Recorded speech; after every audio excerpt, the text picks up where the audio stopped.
ഈ നാട്ടിൽ അള്ളാഹുവിന് ഏറ്റവും ഇഷ്ടപ്പെട്ട വീടേതാ? ഈ നാട്ടിൽ അള്ളാഹുവിന് ഏറ്റവും ഇഷ്ടപ്പെട്ട വീടേതാ?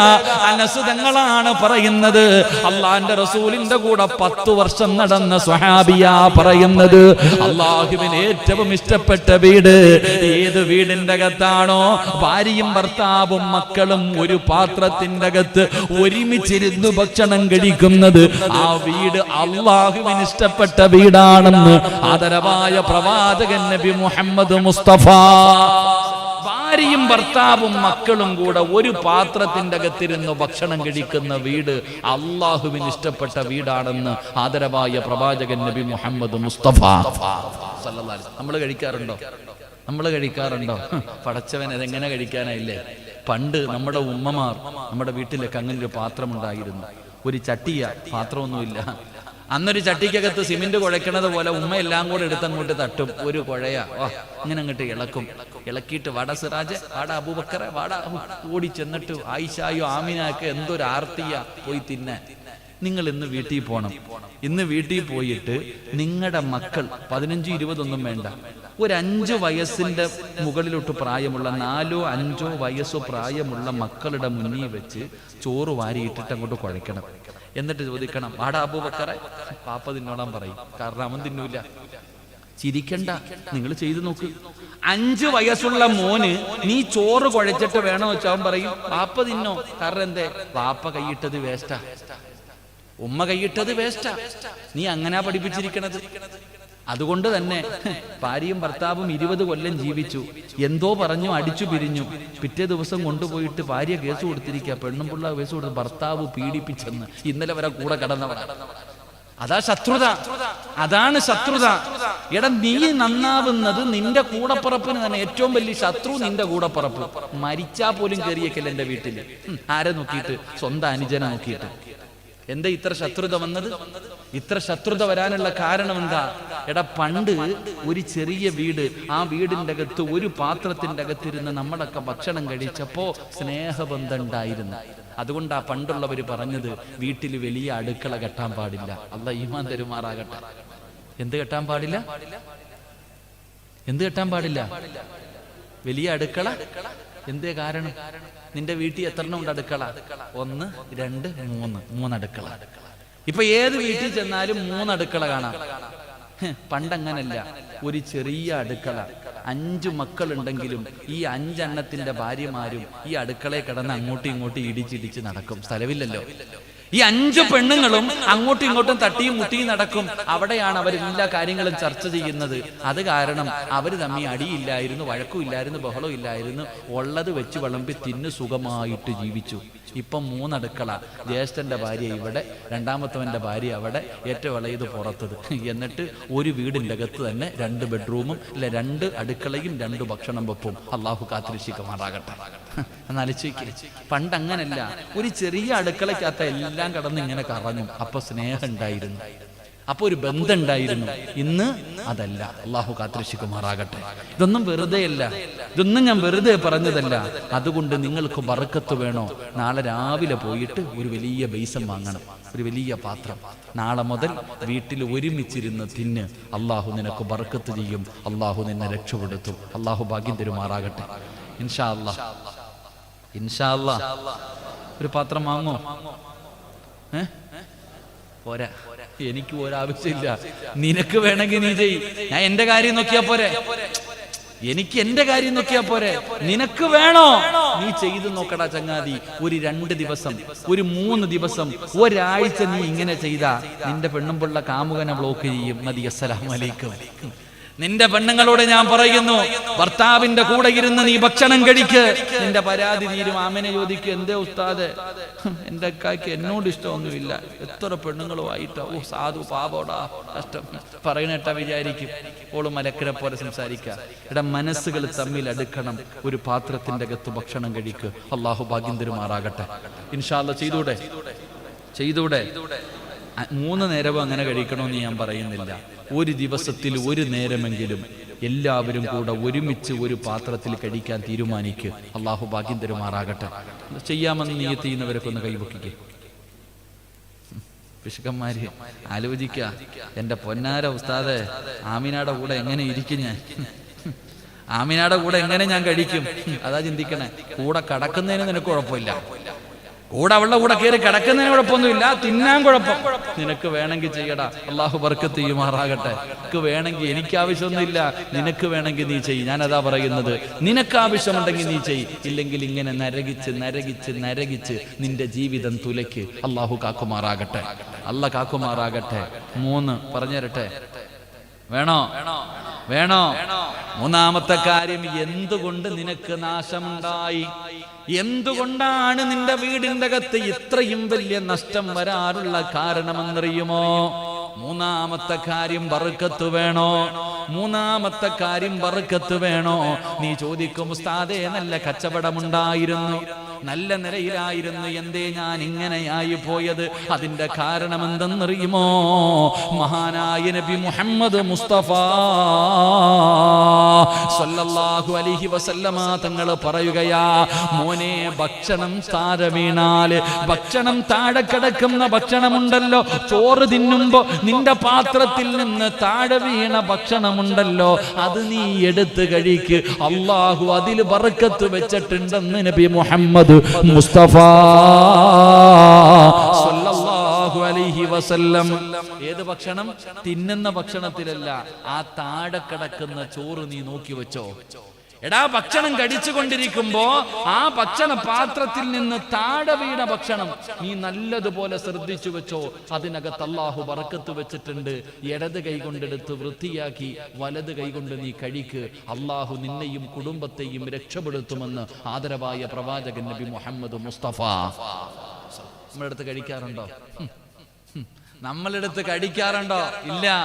അതുകൊണ്ടാണ് ആ ചങ്ങാതി നീ നേരെയാവാത്തത്. അള്ളാഹുവിന്റെ പ്രവാചകൻ സല്ലല്ലാഹു അലൈഹി വസല്ലമ തങ്ങൾ ആയിഷ ബീബി റളിയല്ലാഹു തആല അൻഹയുടെ വീട്ടിൽ വരുമ്പോ ആയിഷ ബീബി ഭക്ഷണം കഴിക്കുക, ഒരൽപ്പം താഴെ കിടക്കുന്നു, ഒരൽപ്പം താഴെ കിടന്നു. അള്ളാന്റെ റസൂലിന്റെ കണ്ണ് നിറയുകയാണ്, മുത്തുനബിയുടെ കണ്ണ് നിറയുകയാണ്. ആയിഷ, എടുത്ത് കഴിക്ക ആയിഷ, ആ താഴെ കിടക്കുന്ന ഭക്ഷണം എടുത്ത് കാണിക്ക്, അത് നീ എടുത്ത് കഴിക്ക്. എന്നിട്ട് മുത്തുനബി പറഞ്ഞത് എന്തെന്നറിയുമോ? അല്ലാഹു തന്ന നിഅമത്താ, ഈ ഭക്ഷണം അല്ലാഹു തന്ന നിഅമത്താ, ഈ അല്ലാഹു ചെയ്ത നിഅമത്തിനെ നീ നിന്ദിച്ചാ അല്ലാഹു നശിപ്പിച്ച് കളയും. ആയിഷ സഹോദരാ, എന്തേ നീ ഇത്ര നശിച്ചു പോയത്? നീ ഇത്രയും അധപ്പതിച്ചു പോയത് എന്തുകൊണ്ടാണ്? നിന്റെ വീടിന്റെ അകത്ത് നാശം വന്നത് താഴെ വീണ ഭക്ഷണത്തെ നീ നിന്ദിച്ചത് കൊണ്ടാ. അല്ലാഹു നമുക്ക് ഈമാൻ തരുമാറാകട്ടെ. താഴെ വീണ ഭക്ഷണം അല്ല നിനക്ക് ചെയ്ത നിഅമത്തിൽ ലഇൻ ശകർതും ലഅസീദന്നകും വലഇൻ കഫർതും ഇന്ന അദാബി ലശദീദ്. അല്ല ചെയ്ത നിഅമത്തിനെ നീ പുച്ഛിച്ച് തള്ളി. അല്ല ചെയ്ത നിഅമത്തിനെ ഇല്ലേ, ക്ലോസറ്റിലാ കേക്ക്. ഇപ്പം അല്ലാഹു കാക്കുമാറാകട്ടെ. Closet cake, closet cake. അവന്റെയൊക്കെ ജീവിതം എന്താകുമോ? അല്ലാഹു കാത്തിരക്ഷിക്കുമാറാകട്ടെ. എടാ, അല്ല തന്ന നിഅമത്താണ് ഭക്ഷണം, സാധാരണമല്ല. അതുകൊണ്ടാ പറഞ്ഞത്, ഭക്ഷണത്തിനോട് ഭക്ഷണത്തെ നിന്ദിക്കരുത്, ഭക്ഷണത്തെ നിന്ദിക്കരുത്. നിന്ദിക്കരുതെന്ന് പറഞ്ഞാൽ ഭക്ഷണം നീ ചെന്നതിന് ശേഷം വേണം നിന്റെ മുന്നിൽ കൊണ്ടുവെക്കാൻ. ഹദീസിന്റെ പണ്ഡിതന്മാർ, ഇന്നലെയും ഞാൻ എന്റെ പള്ളിയിൽ ക്ലാസ് എടുത്തതാ. ഭക്ഷണം വളരെ ശ്രദ്ധയോടുകൂടി കേക്ക്. ഭക്ഷണത്തിനെ നിങ്ങൾ ആദരിക്കണം, അത് അല്ലാഹു ചെയ്ത നിഅമത്താ. ആദരിക്കണമെന്ന് പറഞ്ഞാൽ നേരത്തെ ഭക്ഷണം വിളമ്പി വെച്ചേക്ക, നീ പിന്നെ പോയിരിക്ക. ഭക്ഷണം നിന്നെ നോക്കിയിരിക്കരുത്, ഭക്ഷണം നിന്നെ നോക്കിയിരിക്കരുത്. നീ ഭക്ഷണത്തെ നോക്കിയിരിക്കണം. നീ ചെല്ലുന്നതിന് മുമ്പേ ഭക്ഷണം വിളമ്പി വെക്കുന്നത് അതിനെ നിന്ദിക്കുന്നതിന് തുല്യമാ. അല്ലാഹു കാക്കുമാറാകട്ടെ, അല്ലാഹു കാക്കുമാറാകട്ടെ. ആമിനടുത്ത് പറഞ്ഞേക്കാ, വിളമ്പി വെച്ചേക്കാ, ഞാൻ വന്നേക്കാം. എന്നിട്ട് അതിങ്ങനെ പുരാവസ്തു ഇരിക്കുന്നത് പോലെ ഇരിക്കുക, അത് നിന്ദിക്കുന്നതിന് തുല്യമാ. ഒരിക്കലും ചെയ്യരുത്. എന്റെ സഹോദരിമാരോട് പറയുന്നു, ഒരു കാരണവശാലും അള്ളാഹുവിനെ ഓർത്തിട്ട് നിങ്ങൾ ഭക്ഷണം നേരത്തെ വിളമ്പി വെക്കരുത്. നിങ്ങളുടെ ഭർത്താക്കന്മാർ, നിങ്ങളുടെ മക്കൾ വന്നതിന് ശേഷം മാത്രമേ ഭക്ഷണം മുന്നിൽ കൊണ്ടുവെക്കാവൂ. നേരത്തെ വിളമ്പി വെക്കുന്നത് അതിനെ നിന്ദിക്കുന്നതിന് തുല്യമാ. അള്ളാഹു കാക്കുമാറാകട്ടെ, അല്ലാഹു കാക്കുമാറാകട്ടെ. അതുകൊണ്ട് ഞാൻ പറയുന്നു, നിങ്ങളുടെ ജീവിതത്തിൽ ബർക്കത്ത് വേണോ? ദയവ് ചെയ്ത് താഴെ വീണ ഭക്ഷണം നിങ്ങൾ നിന്ദിക്കരുത്.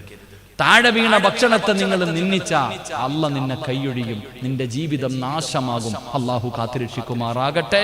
തിന്നുന്ന ചോറുതിനേക്കാളും ഏറ്റവും കൂടുതൽ ബറക്കത്ത് താഴെ കിടക്കുന്നതിനാ. 2 ഭക്ഷണത്തിനാണ് ബറക്കത്ത്, 2 ഭക്ഷണത്തിനാണ് ബറക്കത്ത്.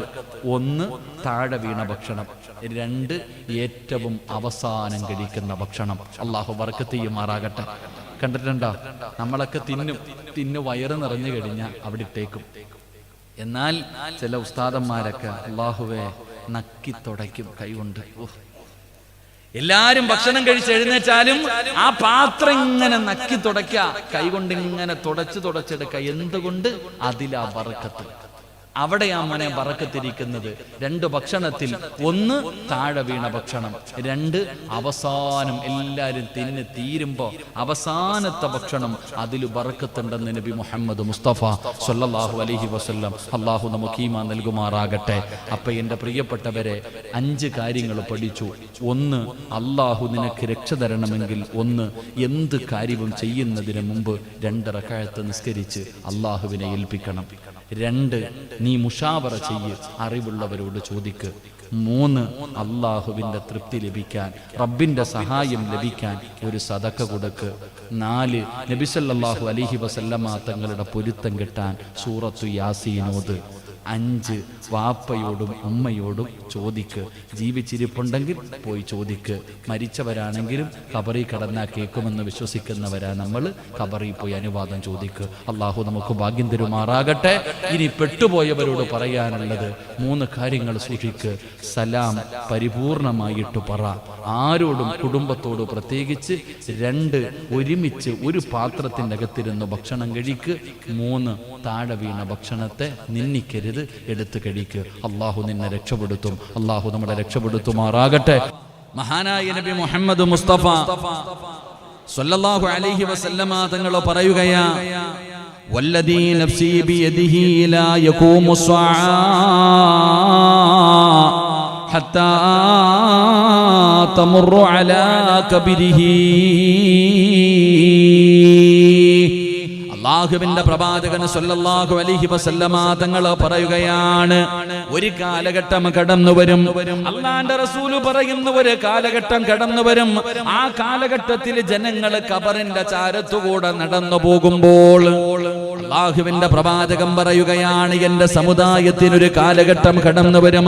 ആ കാലഘട്ടത്തിലെ ജനങ്ങൾ ഖബറിന്റെ ചാരത്തുകൂടെ നടന്നു പോകുമ്പോ അവര് ഖബറിന്റെ മുകളിലേക്ക് വീഴുകയാണ്. അവര് ഖബറിന്റെ മുകളിലേക്ക് വീഴുകയാണ്. എന്നിട്ട് അവര് പറയുന്നത് എന്താ? അല്ലാഹുവിന്റെ റസൂല് പറയുന്നു, ഫയഖൂലു യാ ലൈതനി കുന്തു മകാന സാഹിബി ഹാദിഹിൽ ഖബർ. അല്ലാഹുവിന്റെ പ്രവാചകൻ പറയുകയാണ്, എന്റെ സമുദായത്തിൽ ഒരു കാലഘട്ടം കടന്നു വരും. ആ കാലഘട്ടത്തിലെ ജനങ്ങള് ഖബറിന്റെ ചാരത്തുകൂടെ നടന്നു പോകുമ്പോൾ ഖബറിന്റെ മുകളിലേക്ക് വീഴുകയാണ്. ഖബറിന്റെ മുകളിലേക്ക് വീഴുകയാണ്. എന്നിട്ട് അവരവിടെ കിടന്ന് കരഞ്ഞുകൊണ്ട് പറയുന്നു, അല്ലാഹുവിന്റെ റസൂൽ പറയുകയാ, ഫയഖൂനു യാ ലൈതനി കുന്തു മകാന സാഹിബി ഹാദിഹിൽ ഖബർ. അവര് പറയുന്നു, ഈ ഖബറിന്റെ അകത്ത് കിടക്കുന്ന മനുഷ്യന് ഞാനായിരുന്നെങ്കിൽ എത്രയോ നല്ലതായിരുന്നു എന്ന് മനുഷ്യൻ പറയുന്ന ഒരു കാലം വരുമെന്ന് പ്രവാചകൻ പറയുമ്പോ, എന്തിനാണ് ഖബറിന്റെ മുകളിൽ കിടന്നിട്ട് പടച്ചവനെ കരയുന്നത്? എന്തിനെന്നറിയുമോ? ഈ ഖബറിന്റെ അകത്ത് കിടക്കുന്ന മനുഷ്യൻ ഞാനായിരുന്നെങ്കിൽ എത്രയോ നല്ലതായിരുന്നു എന്ന് ജനങ്ങൾ പറയാറുള്ള കാരണം എന്താ? ഈമാൻ കൂടിയതിന്റെ പേരിലല്ല, മരണത്തെ കുറിച്ച് ഓർത്തതിന്റെ പേരിലല്ല, ഖബറിനെ കുറിച്ച് ചിന്ത വന്നതിന്റെ പേരിലല്ല, അല്ലാഹുവിന്റെ മഹ്ശറയെ കുറിച്ച് ഓർത്തിട്ടല്ല, ഹിസാബിനെ കുറിച്ച് ചിന്തിച്ചിട്ടല്ല, നരകത്തെ കുറിച്ച് ഓർമ്മ വന്നതിന്റെ പേരിലല്ല, അല്ലാഹുവിന്റെ അദാബുകളെ കുറിച്ച് പേടിച്ചതിന്റെ പേരിലല്ല. പിന്നെ എന്തിനാണ് ജനങ്ങൾ ഇങ്ങനെ കരയുന്നത്? അവര് ഖബറിന്റെ മുകളിൽ കിടന്ന് വിലപിക്കുന്നത്, മരിച്ചാ മതി എന്ന് ചിന്തിക്കുന്നത്? അതിന്റെ കാരണം എന്തെന്നറിയുമോ? വലൈസ ബിദീനി ഇല്ലൽ ബലാ.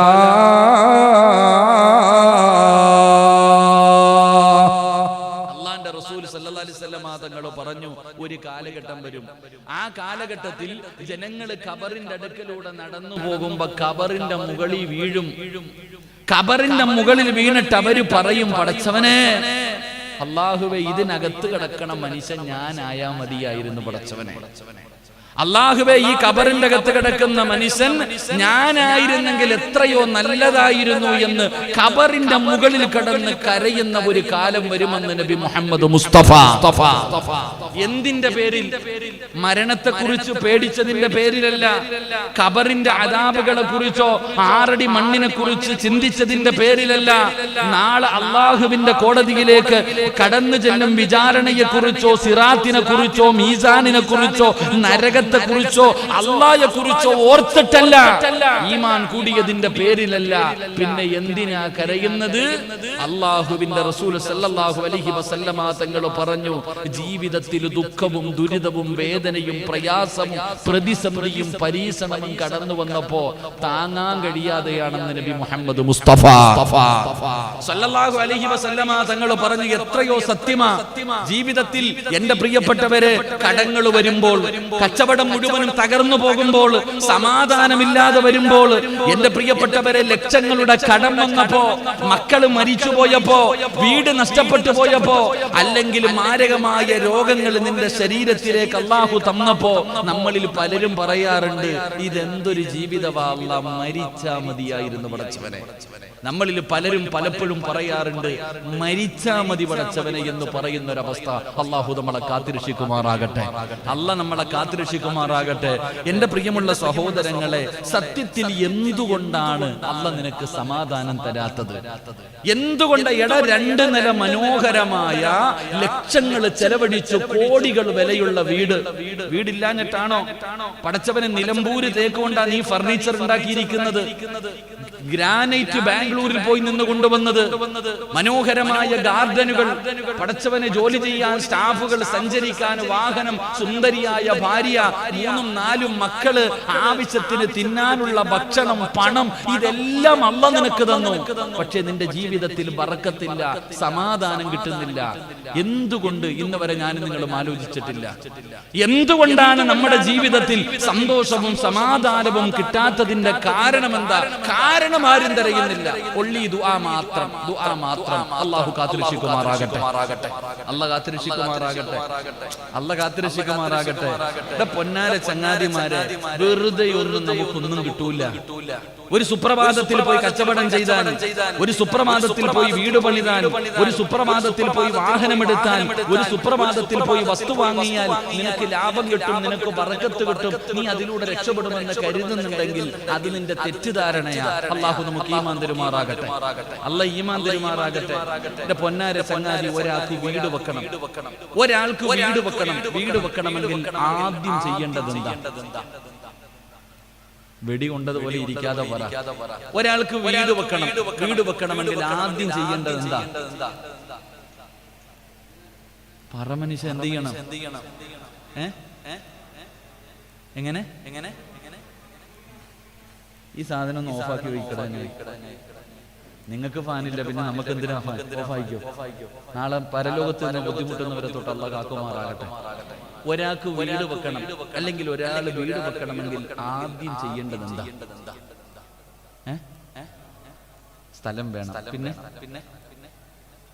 പൈസ വേണം, പിന്നെ പറ എഞ്ചിനീയറെ നോക്കണം, പിന്നെ പ്ലാൻ വരയ്ക്കണം. അല്ലേ? ചുമ്മാതല്ല നിന്റെ വീട്ടിൽ സമാധാനം ഇല്ലാതെ പോയത്. എടാ, ഒരു കച്ചവടം തുടങ്ങണം. നീ എന്തേ ആദ്യം ചെയ്തത്? എന്റെ പ്രിയപ്പെട്ട സഹോദരങ്ങളെ, നമ്മൾ ചെയ്യേണ്ടതൊന്നും ചെയ്തിട്ടില്ല എങ്കിൽ അല്ലാഹുവിന്റെ പ്രവാചകൻ നബി മുഹമ്മദ് മുസ്തഫ സല്ലല്ലാഹു അലൈഹി വസല്ലമ തങ്ങൾ പറഞ്ഞു, നിനക്ക് ബറക്കത്ത് വേണമെങ്കിൽ നീ ചെയ്യേണ്ട 5 കാര്യങ്ങളുണ്ട്. 5 കാര്യങ്ങൾ ഞാൻ പറഞ്ഞു തരാം. ഞാൻ പറയുന്ന 5 കാര്യങ്ങൾ നിങ്ങൾ ആരെങ്കിലും ചെയ്തിട്ടുണ്ടെങ്കിൽ നിന്റെ വീടിന്റെ അകത്ത് സമാധാനമുണ്ട്. നിന്റെ വീടിന്റെ അകത്ത് അല്ലാഹു ബർക്കത്ത് നൽകിയിട്ടുണ്ട്.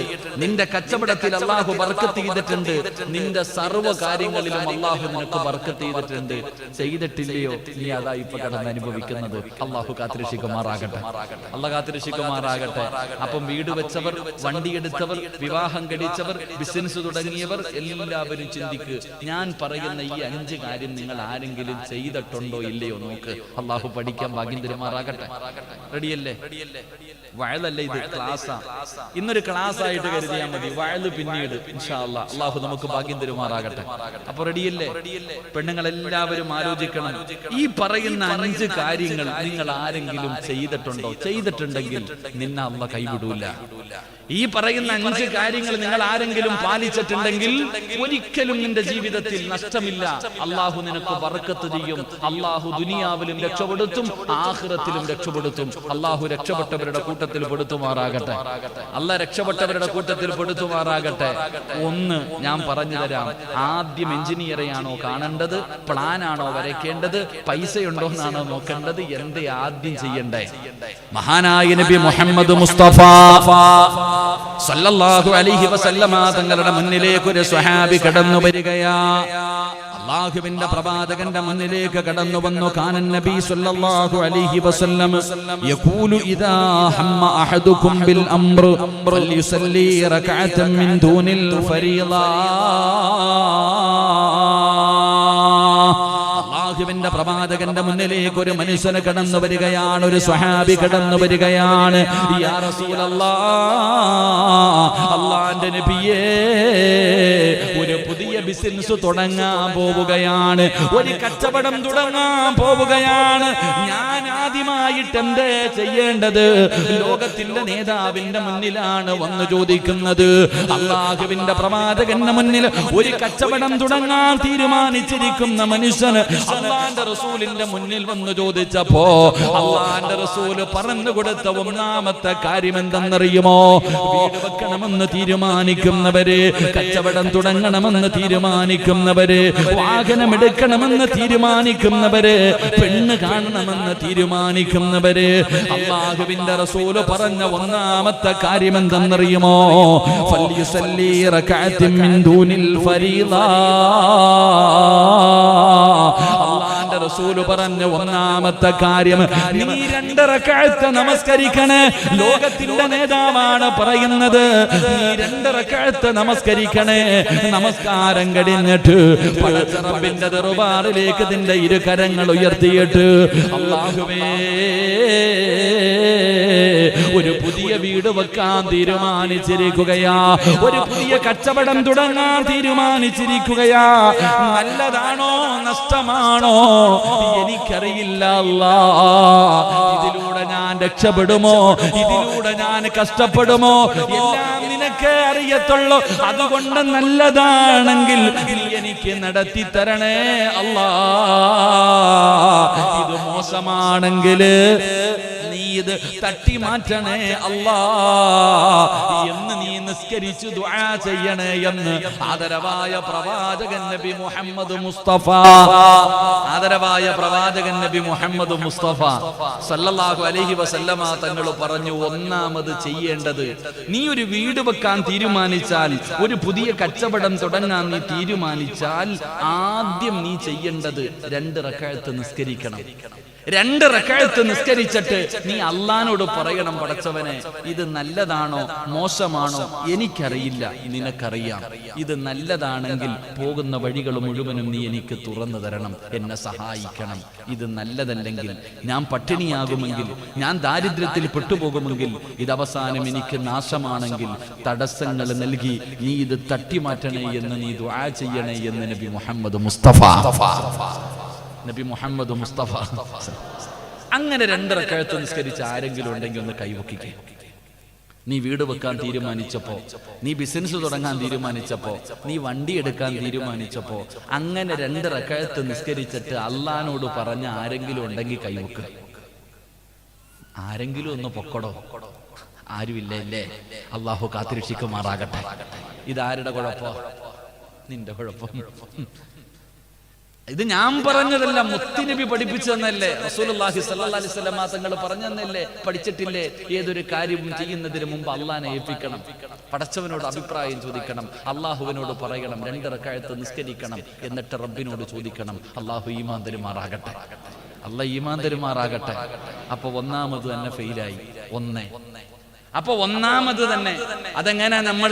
നമ്മൾ അള്ളാഹയോടൊന്നും ചോദിക്കത്തൊന്നുമില്ല, നമ്മൾ സ്വന്തം ഇഷ്ടപ്രകാരം അങ്ങോട്ട് ചെയ്യും. അവസാനം പെട്ട് ബിസിനസ് മുഴുവനും പൊളിഞ്ഞ് ലക്ഷങ്ങളുടെ കടവായപ്പ് നിസ്കാരപ്പായി പോയിരുന്നിട്ട് അല്ലാ പിന്നെ തലേ കൂടെ വണ്ടി ഓടുവല്ലേ നിന്നെ സഹായിക്കാൻ. പെടുമ്പോ ആരും വിളിക്കും. എല്ലാം നഷ്ടപ്പെട്ട് കഴിയുമ്പോ സഹായിക്കാൻ ആരുമില്ല എന്ന് മനസ്സിലാകുമ്പോ ആരും വിളിക്കും. ഫിറൗൻ വരെ വിളിച്ചില്ലേ, സാക്ഷാൽ ഫിറൗൻ. മൂസാ നബി ഫിറൗനിന്റെ കൂടെ നടന്നിട്ട് പറഞ്ഞു, എടാ അള്ളാഹെ വിശ്വസിക്കടാ, അള്ളാഹെ വിശ്വസിക്കടാ, അന റബ്ബുക്കുമുൽ അഅ്ലാ, ഞാനാ റബ്ബെന്ന് പറഞ്ഞ് നടന്നവനാ ഫിറൗൻ. എന്നാൽ അവസാനം ചെങ്കടലിൽ മുങ്ങിച്ചാകുന്ന സമയത്ത് അള്ളാന്റെ ഖുർആൻ വ്യക്തമായിട്ട് പറയുന്നുണ്ട്, ചാകാൻ സമയത്ത് ഫിറൗനും വിളിച്ചു എന്നാ. അള്ളാഹു നമുക്ക് ഈമാൻ തരുമാറാകട്ടെ. അതുകൊണ്ട് വീണതിന് ശേഷമല്ല വിളിക്കേണ്ടത്, തുടങ്ങുമ്പോ വിളിക്കണം. അപ്പൊ ആരെങ്കിലും എന്തെങ്കിലും ഒരു കാര്യം ചെയ്യാൻ തീരുമാനിച്ചാൽ അതിനകത്ത് നിന്നെ അള്ളാഹു രക്ഷപ്പെടുത്തണമെങ്കിൽ, അള്ളാഹു നിനക്ക് ബറക്കത്ത് ചെയ്യണമെങ്കിൽ നീ ആദ്യം ചെയ്യേണ്ടത് 2 റക്അത്ത് നിസ്കരിച്ച് ദുആ ചെയ്യണേ എന്ന് നബി മുഹമ്മദ് മുസ്തഫ സല്ലല്ലാഹു അലൈഹി വസല്ലം. ഇനിയെങ്കിലും ചെയ്യാൻ അള്ളാഹു ഭാഗ്യം തരുമാറാകട്ടെ. റക്കപ്പർ അള്ളാഹു ഭാഗ്യം തരുമാറാകട്ടെ. 2 ഞാൻ വിശദീകരിക്കുന്നില്ല, സമയമില്ലാത്തത് കൊണ്ട്. 2 അള്ളാഹുവിന്റെ പ്രവാചകൻ പെട്ടെന്ന് പറയുന്നു, പെങ്ങളെ നല്ലതുപോലെ കേട്ടോ, എന്റെ പ്രിയപ്പെട്ട സഹോദരിമാര് നല്ലതുപോലെ പഠിച്ചോ. അള്ളാഹുവിന്റെ പ്രവാചകൻ പറയുന്ന 2ാമത്തെ കാര്യം എന്തെന്നറിയുമോ? അള്ളാന്റെ വിശുദ്ധമായ ഖുർആൻ എടുത്തു നോക്ക്, 114 അധ്യായങ്ങൾ കാണാം. അള്ളാന്റെ ഖുർആനിൽ 114 സൂറത്തുകൾ കാണാം. ആ സൂറത്തിലെ ഒരു സൂറത്തിന്റെ പേരെന്തെന്നറിയുമോ? 114 അധ്യായങ്ങളിൽ ഒരധ്യായത്തിന്റെ പേരെന്തെന്നറിയുമോ? സൂറത്തു ശുഅറാ. സൂറത്തു ശുഅറാ എന്നാണ് പേര്. അതാ നീ എന്തെങ്കിലും ഒരു നല്ല കാര്യം ചെയ്യാൻ തുടങ്ങുമ്പോൾ നീ ചെയ്യേണ്ട 2ാമത്തെ കാര്യം എന്തെന്നറിയുമോ? വഅംറുഹും ശൂറാ ബൈനഹും. അല്ലാഹുവിന്റെ ഖുർആനാ പറഞ്ഞത്, അല്ലാഹുവിന്റെ ഖുർആനാ പറഞ്ഞത്. എടാ വീട് വെക്കുന്നതിന് മുമ്പ്, ബിസിനസ് തുടങ്ങുന്നതിന് മുമ്പ്, വണ്ടി എടുക്കുന്നതിന് മുമ്പ്, വീടിന് കുറ്റിയടിക്കുന്നതിന് മുമ്പ്, മോനെ നീ ആ പെണ്ണ് കാണാൻ പോകുന്നതിന് മുമ്പ് നീ ചെയ്യേണ്ട 2ാമത്തെ കാര്യം എന്തെന്നറിയുമോ? നീ മുശാവറ ചെയ്യണേ. അതിനെക്കുറിച്ച് അറിയുന്നവരോട് നീ ചോദിക്കണേ. എടാ നിന്റെ കാരണവന്മാരോട്, നിന്റെ കുടുംബത്തിൽ പലരും ഉണ്ടല്ലോ, ആ പലരോടും കാരണവന്മാരോട്, അറിവുള്ളവരോട് നീ അതിനെക്കുറിച്ച് ചർച്ച ചെയ്യണേ എന്ന് അള്ളാന്റെ വിശുദ്ധ ഖുർആൻ. അള്ളാന്റെ ഖുർആനാണ് പറയുന്നത്. ആരാണ് മാതൃക കാണിച്ചു തന്നത്? ചോദിക്കണമെന്ന് പറഞ്ഞതാരാ? എന്ത് കാര്യം ചെയ്യുമ്പോഴും സ്വന്തം തീരുമാനിക്കല്ലേ, സ്വന്തം തീരുമാനമെടുക്കല്ലേ. നീ അഭിപ്രായം ചോദിക്കണേ, നീ ആരോടെങ്കിലും അഭിപ്രായം ചോദിക്കണേ. അങ്ങനെ ചോദിക്കാതെ നീ ചെയ്യാൻ പാടില്ല. അങ്ങനെ ചെയ്യണമെന്ന് കാണിച്ചു തന്നതാരാ? ഈ പ്രപഞ്ചം മുഴുവനും അടക്കി ഭരിക്കുന്ന രാജാതിരാജനായ മലിക്കുൽ ജബ്ബാറായ ഈ ലോകത്തിന്റെ അധിപനായ പടച്ച റബ്ബാണ് കാണിച്ചു തന്നത്. അള്ളയാ കാണിച്ചു തന്നത്. ചോദിക്കണമെന്ന് കാണിച്ചു തന്നത് എന്റെയും നിന്റെയും റബ്ബാ. എപ്പോഴാണ് അല്ലാഹു ചോദിച്ചത്? എന്നെയും നിങ്ങളെയും സൃഷ്ടിക്കാൻ തീരുമാനിച്ചപ്പോ അല്ലാഹു ആദം നബിയെയും ആദമിന്റെ സന്താനങ്ങളെയും സൃഷ്ടിക്കാൻ തീരുമാനിച്ചപ്പോ അല്ലാഹു മലക്കുകളെ വിളിക്കുകയാണ്. ഇത് ഖാല റബ്ബുക ലിൽ മലായികതി ഇന്നി ജാഇലുൻ ഫിൽ അർളി ഖലീഫ. അല്ലാഹു മനുഷ്യനെ സൃഷ്ടിക്കാൻ തീരുമാനിച്ചപ്പോ അല്ലാഹു മലക്കുകളെ വിളിക്കുകയാ. എന്തെങ്കിലും ഒരു കാര്യം ചെയ്യാൻ തുടങ്ങുമ്പോ നീ എന്ത് ചെയ്യണം? അറിവുള്ളവരോട് ചോദിക്കണം. നീ ചർച്ച ചെയ്തിട്ട് വേണം നീ ചെയ്യാൻ. ഒറ്റയ്ക്ക് നീ തീരുമാനമെടുക്കരുത്. അല്ലാഹു സുബ്ഹാനഹു വ തആല എന്നെയും നിങ്ങളെയും സൃഷ്ടിക്കാൻ തീരുമാനിച്ചപ്പോ അല്ലാഹു മലക്കുകളെ മുഴുവനും വിളിച്ചു കൂട്ടിയിട്ട് അഭിപ്രായം ചോദിച്ചു. അല്ലാഹ്ക്ക് ചോദിക്കേണ്ട വല്ല കാര്യമുണ്ടോ? അല്ലാഹുവാണ് മലക്കുകളെ സൃഷ്ടിച്ചത്. മലക്കുകളോട് അല്ലാഹ്ക്ക് ചോദിക്കേണ്ട എന്തെങ്കിലും കാര്യമുണ്ടോ? ഉണ്ടോ? ഇല്ല. എന്നിട്ടും അല്ലാഹു മലക്കുകളോട് ചോദിച്ചു, എനിക്കൊരു വിഭാഗത്തെ എന്നെ ആരാധിക്കുന്നതിന്, എന്നെ വാഴ്ത്തുന്നതിന് വേണ്ടി, പുകഴ്ത്തുന്നതിന് വേണ്ടി ഞാനൊരു വിഭാഗത്തെ സൃഷ്ടിക്കാൻ പോകുന്നു.